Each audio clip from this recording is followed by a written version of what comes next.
நாங்க இன்னாலில்லாஹி வ இன்னா இலைஹி எதுக்கு மட்டும் யூஸ் பண்ணுவோம்? ஜனாசா அறிவித்தல், இன்னாலில்லாஹி வ இன்னா இலைஹி ராஜிஊன். மத்த எதுக்கு இன்னாலில்லாஹி வ இன்னா இலைஹி சொன்னா ஜனாசா நினைச்சுக்குவாங்க. இன்னாலில்லாஹ் வச்சு மௌத்தன்னு தான் என்ன செய்யறான், முடிவெடுக்கிறான். ஆனால் ஒவ்வொரு நாளும் ஏற்படக்கூடிய எல்லா சோதனைகளும் சொல்ல வேண்டிய வார்த்தை தான் இன்னாலில்லாஹி வ இன்னா இலைஹி ராஜிஊன். எனவே அன்புள்ள சகோதரர்களே, முதல் அம்சம் நமக்கு சோதனை வருகிறதா, இன்னாலில்லாஹி வ இன்னா இலைஹி ராஜிஊன். இதான் முதல் அம்சம். உலகத்துல உங்களுக்கு இந்த ஆறுதலை எந்த உயிர் நண்பனும் தர முடியாது. வாழ்க்கையில என்ன சோதனை ஏற்பட்டாலும், இன்க்ளூடிங் இந்த நோய் உட்பட எல்லாமே நம்மளுக்கு ஆறுதல். நம்மளுக்கு நெருக்கமானவர்கள் கூட அந்த ஆறுதலை என்ன செய்ய முடியாது, தர முடியாது. யார் தர முடியும்? அல்லாஹ் ரப்பல் ஆலமீன் ஒருவன் மட்டும்தான். ஏன் அல்லாஹ் என்ன சொல்றா?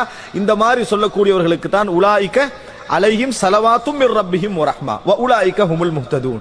இந்த மாதிரி வாழக்கூடியவர்கள் தான், இந்த மாதிரி சொல்லக்கூடியவர்களுக்கு தான் இறைவனது அருள் கிடைக்கும், இறைவனது கருணை கிடைக்கும். அவர்கள் தான் வழி பெற்றவர்கள், சரியான வழியை அடைந்தவர்கள் என்று அல்லாஹ் தஆலா சொல்லி காட்டுகிறார்.